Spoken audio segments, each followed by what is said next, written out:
Hi, this is Pat Moorhead with More Insights and Strategy, and we are here for another More Insights and Strategy Insider Podcast. And Insider Podcast is where we have the top executives from the most influential tech companies on to talk about everything from strategy to product launches. I'm here with my friend. I can call you my friend. Sanjay, how are you? Patrick, good to see you again. Yes, it's been many years since I first met you, but follow you and congratulations on all the success you're having. And you've always been a good friend and I'd say an advisor to me too, in many of the things I'm doing. No, I appreciate that. And your big picture view of software, SaaS, and everything above is incredible. I don't want to compete with you for the most CNBC appearances because in between VMware and Cohesity, you were doing a lot of that. And you looked like you were having a lot of fun. And I was wondering, uh, is he going to come back in this work world? And here you are. So CEO of Cohesity. I know we've talked a lot about you're well past your 90 days. And in fact, I feel like you're blowing and going. I mean, today is your Reconnect user conference. It's pulling in thousands around the world. You've really found a way to differentiate and really provide value to your clients. Big focus on security in the cloud. But I do want to ask you, how would you characterize your customers' needs related to data security out there? Is it a top priority? Is it a kind of middle lagging priority? Where's it at? Yeah, thanks, Patrick. Listen, as I considered taking on this role, the board called me 6 months ago. I spent 3 or 4 months really talking to Mohit, our founder, who's built an incredible platform. It always starts with the genius of a founder, and we'll talk more about that. But then also studying the space. 18 years ago, I was in this space at Veritas. But while I was at VMware, I watched every company in this space from the outside in because they were all very natural partners to us. I used to joke all of them would come to kiss our ring at VMworld because we were very influential, and we made many of them very successful in our platform. But looking outside in, I had the most respect for this company, Cohesity, because our biggest customers at VMware were picking them as a platform as they got off legacy platforms. So to answer your question, it's a priority in the context of data and security and cloud. As you think about your assets and as you protect those assets, your data, which is the new oil, from either some form of disaster that's happening and make it more resilient. And then probably the most important black swan event that CIOs, CISOs, CEOs, and boards are concerned about today is ransomware. So in that context of the biggest attacks from the bad guys, often nation state actors, it is a top priority. And we are often the last line of defense for that data that's often backed up to make sure that you can protect it from ransomware. But if you do have a ransomware attack, you can recover it also very fast. Yeah, it is incredible as I've watched this market for probably 30 years at different levels. And we really are at a new state here where you have nation state budgets. You have the bad guys using machine learning, which is really a force multiplier for people. And it's a constantly shifting target, right? You plug one hole and then they go to the next best ROI hole. And sometimes it's hardware, sometimes it's software. But what I've really appreciated is that as an industry, we're doing more than perimeter defense, right? Remember when we used to pretend that nobody's going to get in? And so if you have the right perimeter defense, everything's fine. Well, that's not the case. Now it's they are going to get in. And then how do we know if we can find them? How do we immediately plug the hole? But also, how do we recover after that? And that's some incredible things that I feel like, from an analyst perspective, that you're bringing to the table. Yeah, no, I think it's, if you go back to age-old stories of physical defense of fortresses, you'd have multiple layers of defense, and you always hope they would never come into the inner room where the crown jewels of the castle were. So many of these perimeter defenses, whether it was network firewalls where there's emerged a leader, Palo Alto, or endpoint and workload security, there's emerging a leader, CrowdStrike. Microsoft's trying to do a lot there too, but CrowdStrike's emerging as the leader. And they're often, both of these companies are replacing legacy vendors who, were kind of aged at some point in time. So I've been studying the security industry and been in the security industry 15 years, know a lot about this. My sense is that an appropriate next generation of players that are at the junction of data security and data management, that's where Cohesity plays, has an opportunity to create a company that, if you think of some of the great data companies right now, they're companies like Snowflake. If you think about some of the great security companies right now, it's companies like CrowdStrike or Palo Alto. We're Yeah. right in between, and protecting data is a top priority. We just need to do it in a differentiated fashion. It's a crowded space. I mean, if you look at the Magic Quadrant for one piece of what we do, which is backup and recovery, there are 15 vendors there. And then there's another 15 who are not even in the Magic Quadrant. So for whatever reason, VC money has been chasing this, largely because backups is sort of as important as, I don't know, soap and shaving cream, if you were to use that analogy. So what we have had to do is differentiate on technology. And I think the web scale architecture allows you to do things just significantly faster. We often win because we're 10x faster and because it's software defined 50% of the TCO.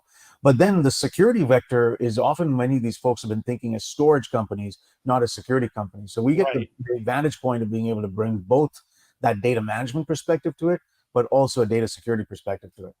Yeah, I appreciate that. And it's like peanut butter and jelly. I mean, you can't have data without security. You can't have security without looking at your data. I've heard some of the vendors out there in security, they're basically saying, hey, it's too complex to integrate. That's why you need to buy the suite from me, right? And there's been a lot of acquisitions out there. We've seen, Google, we've seen Cisco, we've seen Microsoft acquiring certain companies. But I've heard you say that no one vendor alone can solve all these security challenges that your customers are seeing today. And you announced something today that I think is pretty unique. I'd love for you to explain. It's called the Data Security Alliance. I see a lot of big names, a lot of big players. So why is this a big step? And not only for Cohesity, but hey, anytime you use the word alliance, it means benefit to the industry.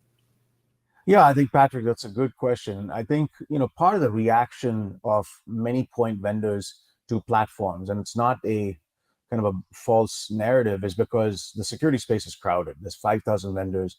And, I've said even in my past when I led the security business at VMware, there has to be some consolidation, because you don't go to your doctor and expect the doctor to recommend 5,000 pills. But if it's in the 5 or 10, I think the idea that you're going to have one mega pill that can solve all of what you need.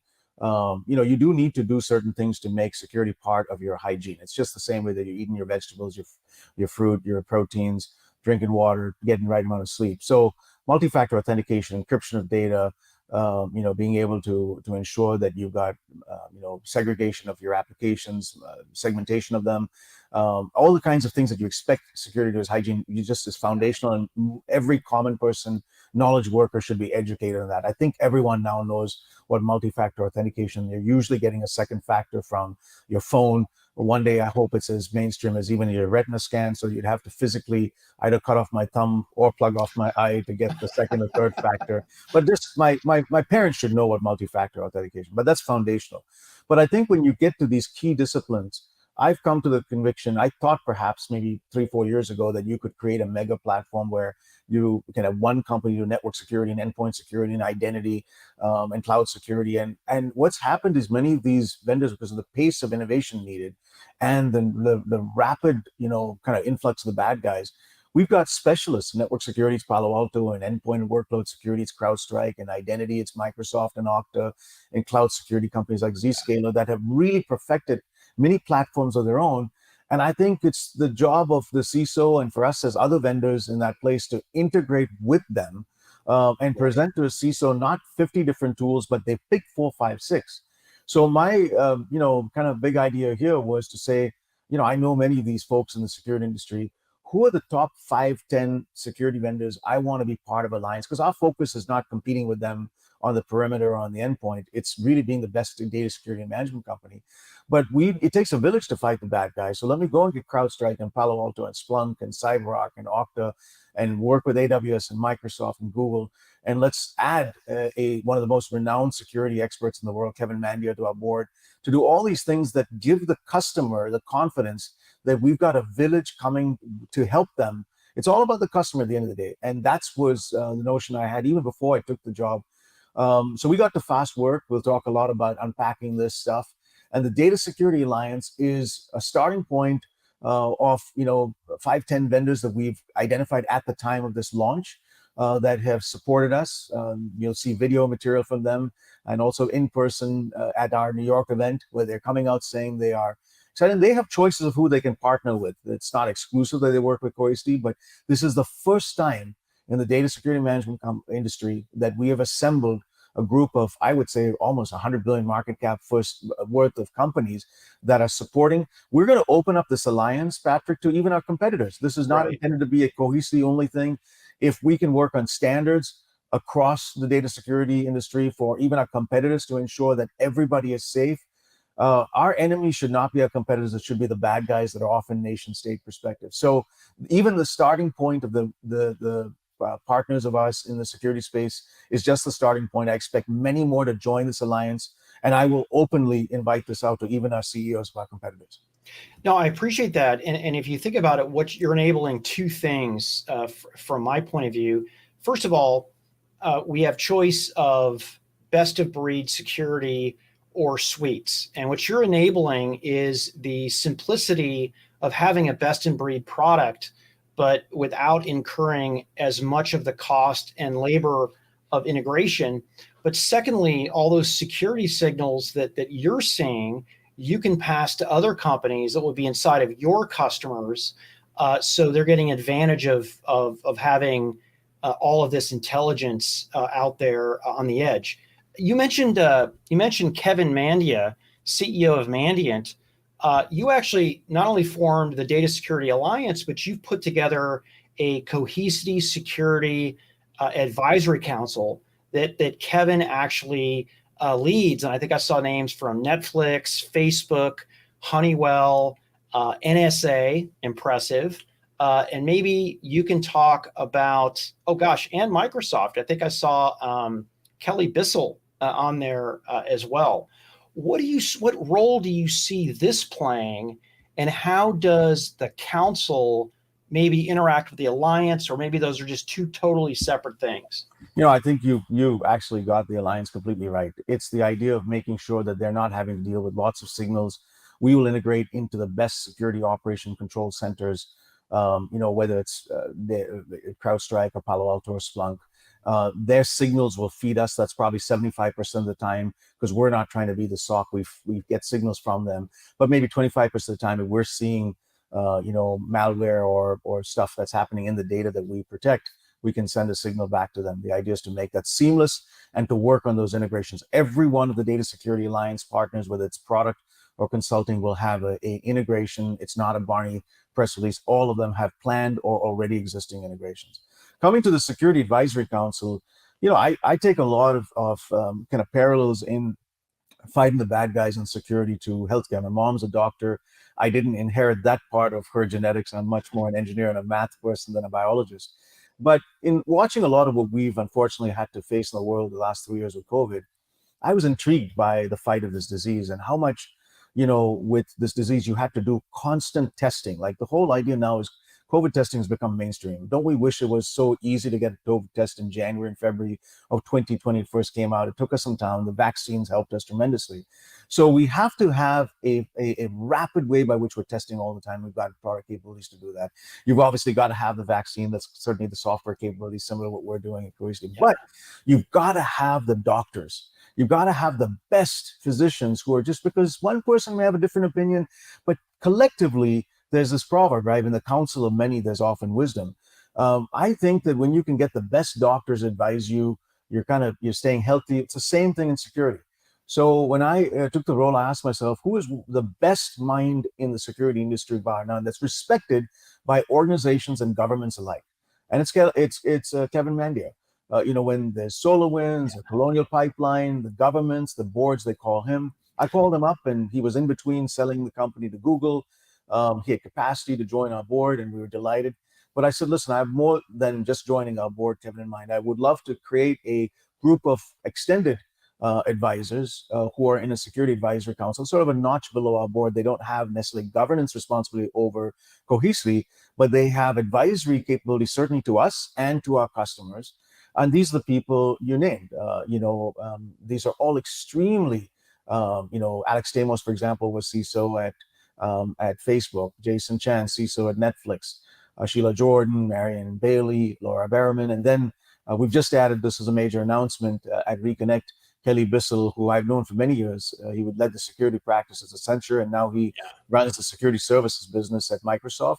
So our goal is not to be tied to one, product company. These are all advisors who have security services practices, but they're taking the vantage point of helping us at Cohesity as we design our products, but more importantly, helping our clients. So we expect to be doing seminar series with them, educating the world on how to fight different forms of malware, particularly ransomware in our case. And to our customers and partners, they now get access to that best IP and their organizations. We will build strategic partnerships with Mandiant, that's now part of Google. We'll build, strategic partnerships with Microsoft Security Services. We will also have, as existing, AWS as an investor in this company. We'll do more with AWS, not just in the cloud, but in security.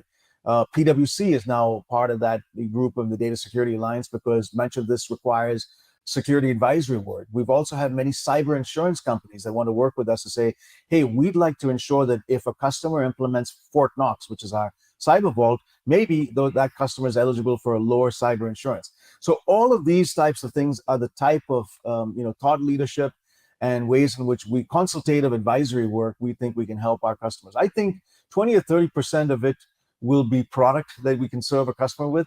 60-70% of it is often people and processes and advising them on how best to create a best practice organization for security.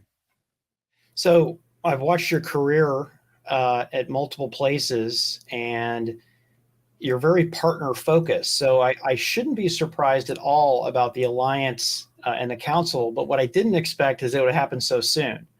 But so it seems like you've been working pretty hard. And another thing that you've been working on is a trend that we've seen with this, a lot of companies, which is moving to a SaaS offering, essentially a managed service, typically simpler for companies to adopt. And you're creating a new SaaS offering called DataHawk that runs on AWS, that's managed by Cohesity. And I think what I read from the press release, it's a radically simple for companies to protect, detect, recover from cyber attacks. How is this different? I feel like I may have seen things like this before. How is it unique? Well, I think you have to back up, Patrick. That's the most important question that customers should be asking, the question you just asked.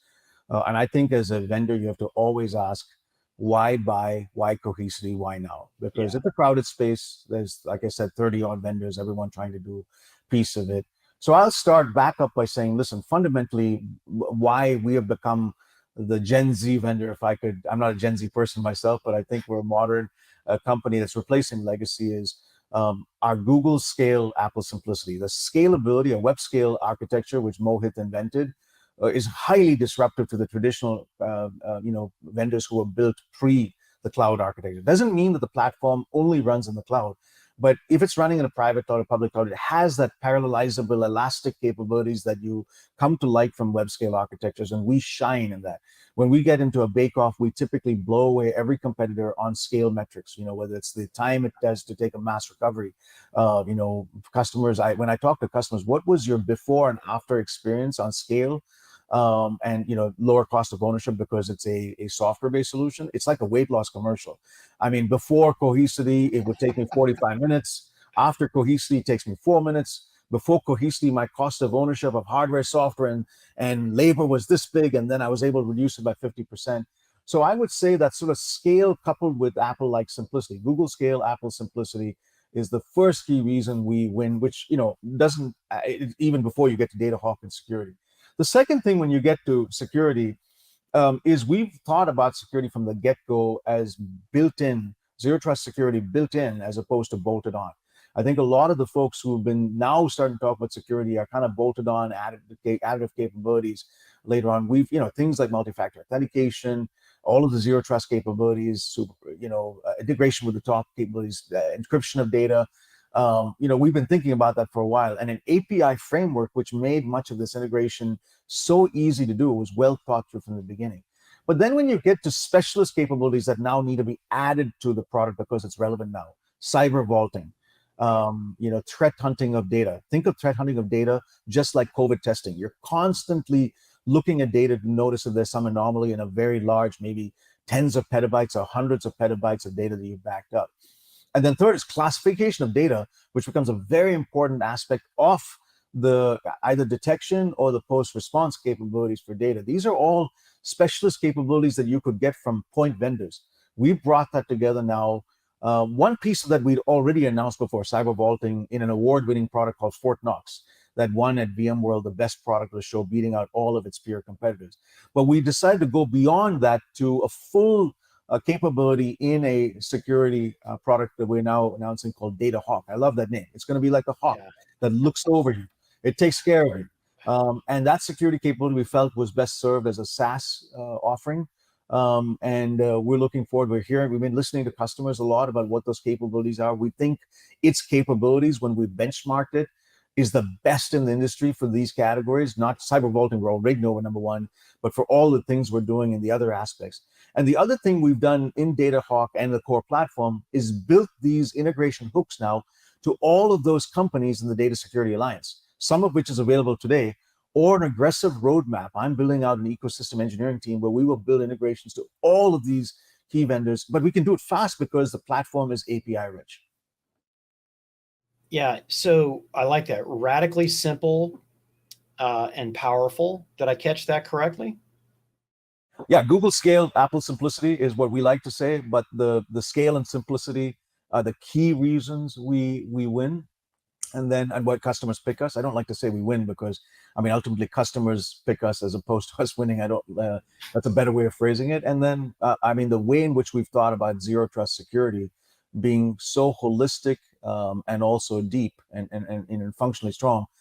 There's other reasons we built AI into the capabilities. The API capabilities are, so on. But those are the top 2 or 3 reasons that customers have been picking us.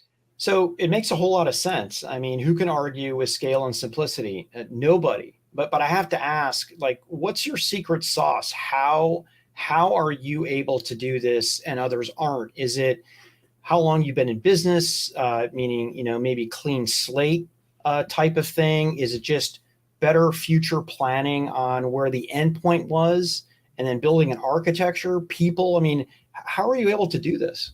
I keep taking no credit for that. I got to give all the credit to Mohit, our founder. I've been here the last 90 days and I'm adding more innovation on top of what he started. But he was the founding father of hyperconverged infrastructure and wrote all the code practically for Nutanix. So the idea there was to bring compute to storage in primary storage use cases and build a much lower cost of ownership than very expensive storage arrays. And Nutanix started a wave, and then VMware caught on that wave with vSAN, and Dell caught on that wave with VxRail. But that wave was started by Mohit at Nutanix, and he was the CTO there, wrote practically, I think, all the code, maybe a lot of his code still there in the product. When he started, Cohesity, it was the same idea: bring apps, the apps to the data, or compute to secondary storage, and apply that same problem now to the backup problem as opposed to secondary storage. But the thing that's also an additive benefit you can do now here is there wasn't as much security angles for hyperconverged infrastructure players to kind of augment because backup has become the last line of defense. The bad guys want to take out all your data and your backup because then you're really hosed. The security angle has become a lot more focused the last 3-4 years. And that's, I think, an additive opportunity where people like me who've had a lot of experience in security could say, we will do data management. Okay, I loved your analogy of peanut butter and jelly. So whether it's a peanut butter jelly, let's just say the data management is 10x faster, 50% lower because it's software defined, has that web scale architecture, all the benefits of hyperconverged applied now to the backup problem. That's core data protection. We call that product Data Protect as part of the platform. But now DataHawk brings a whole bunch of security things which we've been thinking about and now adding to it. So when you bring data security and data management, now it's the peanut butter and the jelly. You put those together, it's a very powerful combination that we think, both CTOs who might care about the management of data and CISOs who might care about the security of the data, we're selling to both of those people simultaneously. It now creates a fresh view of looking at the space with innovation eyes. And, I think we're the only ones who've been able to articulate that so well, have strength in both corners of this. We're the best peanut butter and we're the best jelly. Yeah. And then we bring together the alliance, okay? If I can build on your analogy, that's the bread that you put this on, okay? Yeah. And that's where this data security alliance and the things we do in the future, because you're not just going to have peanut butter jelly on your own. You're going to put that inside a sandwich or on some other construct of how you're going to eat it finally. Yeah, I'm getting hungry talking about this. You built the analogy. I just followed on top of it, man. And I don't know if peanut butter and jelly is in my new diet. I'm going to have to check that out. So I want to step back a little bit, and this is still a work question, but a little bit personal too. I've tracked your career at SAP, at VMware, your leadership positions, and I know, like a lot of people, we're waiting to see what your next move was going to be. And well, first of all, I wonder if you were going to come back or be a VC, because you're good at that stuff too. But you came back, and I'm glad. But why did you choose? You chose Cohesity. You talked a little bit about why you did. How are things going? I mean, I feel like I can tell from your energy level and when you're talking about the company how things are going. But how are things going? Yeah, I mean, Patrick, you and I talked even during the year that I just had a great time. It's funny, during one of those periods of time, a New York Times reporter called me and asked me about what it felt to be an executive, and then they ran a feature story of me. I said, listen, I just want to be clear. There's a lot of people who are without jobs, who are in tougher positions. I'm glad that I'm able to take some time to spend with family and friends and do the finer things of life, like go to my kids' games and be the obnoxious parent shouting on the sidelines and getting in the midst of all of my wife's projects that she didn't want me to get into. But at the end, and I was on 2 boards, so I was reasonably intellectually stimulated. But when I would get, and I got several CEO calls, I would just ask myself a fundamental question. If many of them are public companies, could I 2x or 3x the share price? Because that's really what a CEO is measured on. You're measured on the share price the day you start, and the share price, if it's a public company, the day you leave. That's to my humble opinion. Of course, you create employee engagement, customer value, but a key indicator, if you're going to pick one metric, is the share price. And I couldn't get excited about almost any company that was calling me that was public, because they'd either hit a situation where the CEO was fired or hit a wall, and everything seemed to have gotten to a peak and there was going down. Not to say that those aren't interesting problems. This was the one place where I felt like I've done the big company stuff. SAP, I helped grow it from 10 to 20. VMware, I led a lot of the growth from 6 to 12 billion.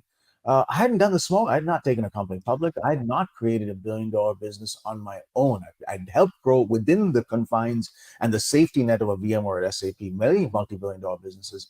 But to take this is a little bit like being a parent of a child and taking it from it's not quite inception, it's mid-sized. And I came here with all the energy. Yes, I know only one speed, which is to go fast, and to make this the leader in the space. So I asked myself, is that possible? Yes. Is the tech platform the best? Yes. Is the founding team and the team that's building this fantastic, that I can go to bed every night not worrying about the risk on technology? But I could accelerate the go-to-market. I have a vast Rolodex of IT executives I know who are CIOs, CISOs, and CEOs. The ecosystem, yes, it's important to me, as you mentioned, largely because I have fundamentally believed, Patrick, all along, the statement from Isaac Newton. You see clearly when you stand on the shoulders of giants. And as a small company, especially during these tough times, you need partners, because I can't build a distribution network to go and sell this to hundreds of thousands. It's too expensive. But if I can get every hardware server storage company, whether it's HPE, whether it's Cisco, whether it's Pure, I even called Dell, who overlaps with us, and Michael, you should partner with us on NetApp, George Kurian. So every server storage networking vendor I want as a partner of mine.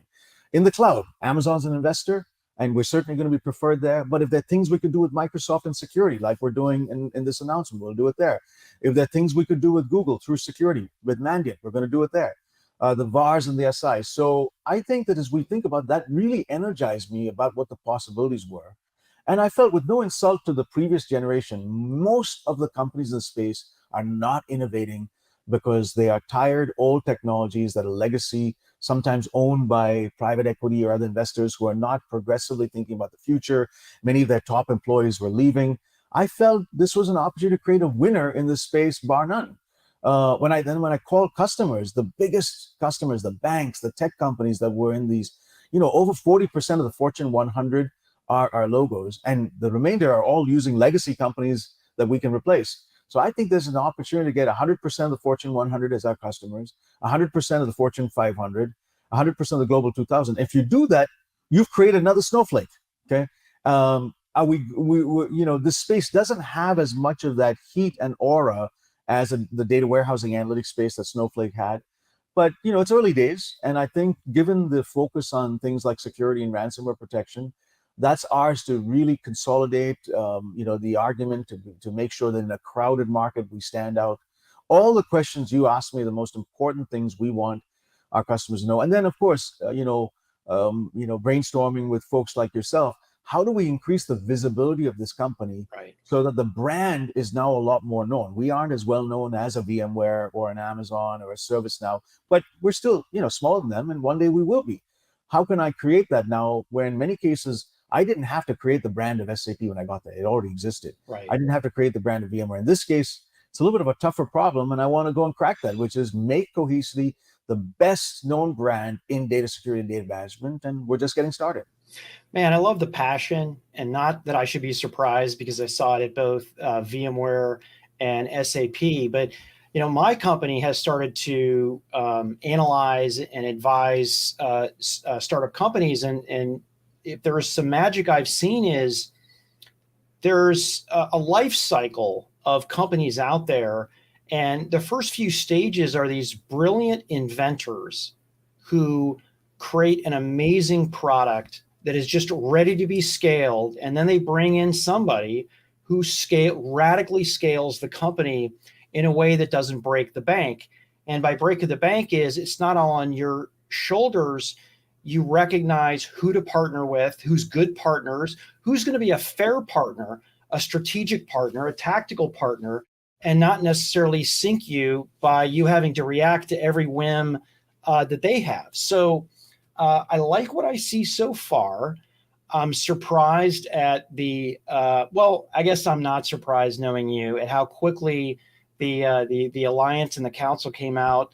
DataHawk sounds like a great product. I'm interested into getting some of the details, and thanks for coming on the show. Well, Patrick, you've always been a friend and advisor, and I think the one thing I'm certainly looking forward to you is you are a genius at positioning, marketing, advising. So I think that advice you're giving others, I'm looking forward to some droppings and drippings that you can send our way too, of how we can take the awareness and brand that we build in this category. We don't have an infinite budget, but I think tapping into your brain, and you're right. I will say one thing: I always pays homage to relationships with founders. To me, the relationship I have with Mohit and the continued relationship I seek with him and the key people on our board is fantastic. They've been enormously supportive. I think when you can get this, I'm a little bit like Eric Schmidt coming into Google. I can't take credit for what's been created, but I do want to I have passion already to take what has been created to the next level. And if Mohit and I can kind of do that together, we've joked about it. It's it's like Woody and Buzz Lightyear, or Steph Curry and Klay Thompson, whatever your favorite analogy is. That is really a 1 + 1 = 11. So we got to keep working at it, and there's no kind of panacea for any kind of pain other than success. And if you're having success and you're having success, you build experience. I think that there is the experience that you can kind of build on allows you then to be more and more successful. So we'll stay humble and hungry. Appreciate your continued advice to us, and thank you for having me on your show. And we'd love to have you again. I mean, this is the story that just starts here. First time on the More Insights and Strategy Insider podcast. Thank you so much. Congratulations on your announcements, and hopefully have you on the show again. So this is Pat Moorhead with More Insights and Strategy. If you like what you heard, hit that subscribe button. You know where to find me. on Twitter, LinkedIn. You want to give me some comments, good and bad. I like it all. Bring it on. So have a great morning, afternoon, good night, wherever you are on the planet. Take care.